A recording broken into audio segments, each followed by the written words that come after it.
Escuta a pergunta da Jane. Doutora Beth, sou codependente e tenho uma filha de 8 anos que ainda dorme comigo. Eu sei que não é bom, mas não consigo fazê-la aceitar de dormir sozinha. Tenho medo que ela também se transforme numa codependente. O que eu faço? There was once a day that I would pray for you. I'd go and misbehave just so you'd notice too. Sneaking looks up and down from across the room. Damn, what a hell of a view. I feel good, you look great. I like you, I can't wait. A first time, a first date. You're so fine, I'm so late. You sip wine. Olá, é um prazer ter você aqui hoje nesse vídeo do programa Doutora Beth Esclarece. Se você não me conhece, eu sou especialista em dependência emocional, codependência, relacionamentos afetivos abusivos e narcisismo. Hoje eu vou falar de um tema que também observo muito no meu consultório, trabalhando continuamente com codependentes e que é de extrema importância. Como a mãe ou pai codependente educa seus filhos, como ele cria seus filhos. Olha só, se você está no meu canal, você sabe que eu amo esse tema da codependência e amo meus seguidores. Meu objetivo aqui não é julgar ou criticar a mãe ou o pai codependente. Fique atento para não ir para esse lugar de culpa dentro de você ou de mal-estar que não vai lhe ajudar em nada. Você sempre fez o melhor que pôde dentro das suas condições. É assim que eu vejo. O objetivo aqui é conscientizar e ajudar você a entender a dinâmica de funcionamento da relação que acontece de modo geral entre a mãe codependente e seus filhos, para daqui para frente, se você achar que pode fazer algo diferente, mudar. Desculpa, pode ser a mãe ou o pai, ok? Vou usar como base o livro O Antifrágil, do Nassim Taleb.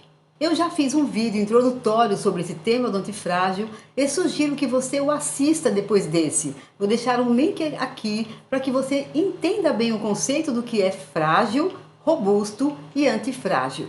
De qualquer modo, só para dar uma pequena recordação e reforçar, antifrágil é tudo o que se beneficia dos impactos e que evolui e prospera diante das incertezas, do estresse, da imprevisibilidade, do acaso. Pais que sofreram ou que tiveram uma infância em família disfuncional, onde viveram abusos e ou não tiveram suas necessidades emocionais e fundamentais atendidas, tendem a ter comportamentos específicos com seus filhos. Alguns deles terão a tendência de serem frios, distantes e ou abusadores também, e outros superprotetores, excessivamente liberais, com razoável dificuldade de dizer não e de impor certas regras importantes e necessárias para os filhos. Atualmente, o que é mais comum como resposta dos codependentes na educação dos seus filhos é a tendência de suprir excessivamente, especialmente com objetos materiais, e tentar evitar como puderem que os filhos passem por qualquer sofrimento, estresse e frustração. Por serem assim, muitos desses pais se consideram bons pais, até mesmo porque esses filhos se mostram inicialmente felizes e satisfeitos. Eles são tratados assim tão bem, claro, né? Isso aplaca o receio que os pais têm de serem maus pais. Com o tempo, os sintomas começam a aparecer e essas crianças começam a demonstrar excessiva fragilidade para a própria idade. A pergunta da Jane é algo que vejo corriqueiramente no consultório. Sim, crianças são frágeis, mas isso tende a diminuir ou não no decorrer da vida, dependendo de como forem criadas ou educadas pelos pais. A fragilidade diminui quando as crianças vivem os desafios da própria idade, quando se permite que elas vivam situações de estresse que estejam dentro das suas condições, naturalmente. Dessa maneira, elas podem encontrar cada vez mais os próprios recursos para resolver os seus problemas. Mas me fala se você está gostando desse vídeo até agora. Se sim, aproveite e dê o seu like e compartilhe com pessoas que você sabe que podem se beneficiar. Você já está inscrito nesse canal? Se não, faça isso agora, pois assim você me ajuda e também o canal a crescer. Isso é muito importante para o YouTube entender que esse canal agrega valor e oferecer os vídeos para outras pessoas que sofrem. E voltando ao Nassim Taleb, ele também fala da turistificação da mãe coruja. É claro que eu vou explicar. Quando ele fala de turistificação, Ele faz a analogia da educação dos filhos com uma excursão turística, onde há uma pré-programação rígida da viagem. Ele quer dizer que esse plano representa a tentativa de manter tudo sob controle, portanto, o objetivo de eliminar a aleatoriedade da vida, as ocorrências do acaso ou dos imprevistos. É como se os pais tentassem criar um ambiente esterilizado onde se limita a qualquer tipo de variação indesejada. Dessa forma, o organismo, a criança, não recebe novas informações, não cria anticorpos comportamentais, psicológicos e diante da vida com seus imprevistos e acasos, ele se mostra muito vulnerável e frágil. O que acontece aqui é que essa pessoa não foi se aprimorando pouco a pouco com as novas informações, com as novas interações que poderia fazer com o ambiente. Assim, a fragilidade de uma criança aumenta cada vez mais se ela é tratada como um cristal que precisa ficar protegido dentro da cristaleira. Isso ocorre, por exemplo, quando se cria uma realidade dentro de casa com regras pré-estabelecidas, onde se monta um modelo que tenta explicar a realidade a partir de um ponto de vista específico de uma pessoa ou duas, e de outro lado, a vida real. Quanto maior a distância entre a vida em casa da vida lá fora, mais despreparada e frágil a pessoa se tornará quando precisar enfrentar a vida real. Quando Taleb fala da mãe coruja, ele quer dizer que ela tem boa intenção, mas não pensa ou não enxerga as consequências futuras. Então, acaba na tentativa que referi agora há pouco, de eliminar qualquer volatilidade da vida do filho, criando ele nesse ambiente totalmente controlado. Se pensarmos numa mãe codependente, como eu já disse em outros vídeos, o funcionamento dela é infantil, porque não houve amadurecimento emocional adequado.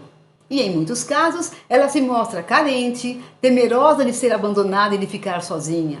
Isso explica a sua visão estreita e sua dificuldade de enxergar lá na frente, no futuro, para oferecer uma educação realmente orientada para as necessidades do filho e não das dela.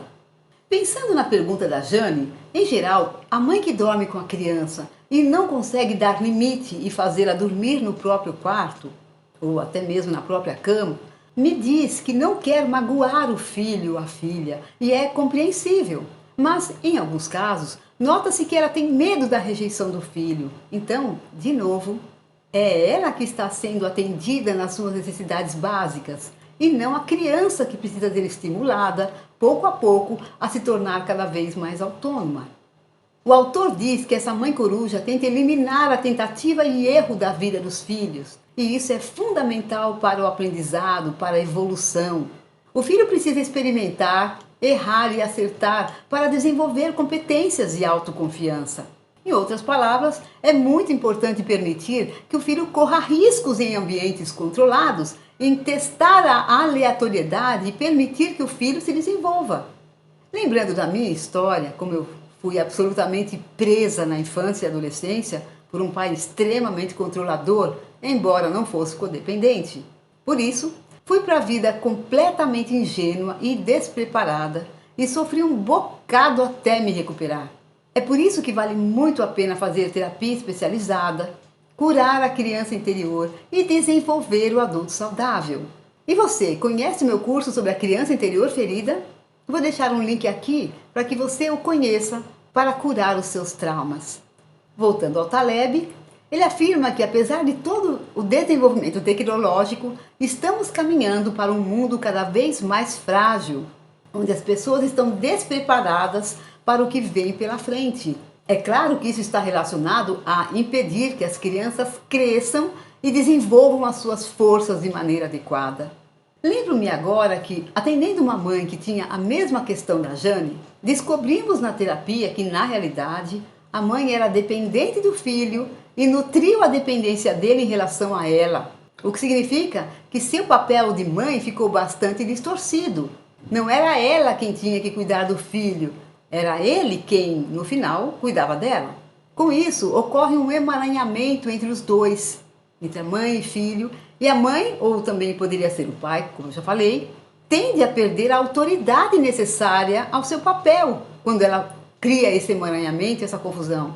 É claro que no início ela não tinha consciência desse objetivo, estou falando da minha paciente, Mas se pensarmos bem, a criança estava sendo sacrificada no seu futuro para servir às necessidades dessa mãe.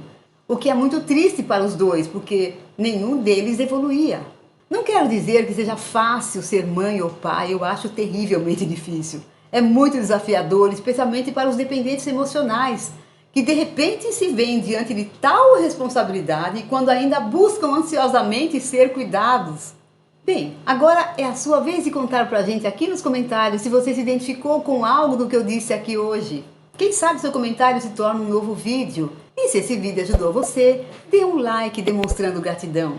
E se você ainda não é inscrito nesse canal, se inscreva e compartilhe o vídeo com quem precisa desse conteúdo. Isso me ajuda bastante a ser estimulada a trazer novos conteúdos para você. Tenha uma ótima semana, beijos no coração e até o próximo vídeo.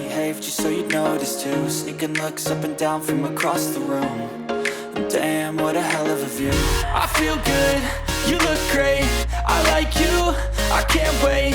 A first time, a first date, you're so fine, I'm so late. You sip wine.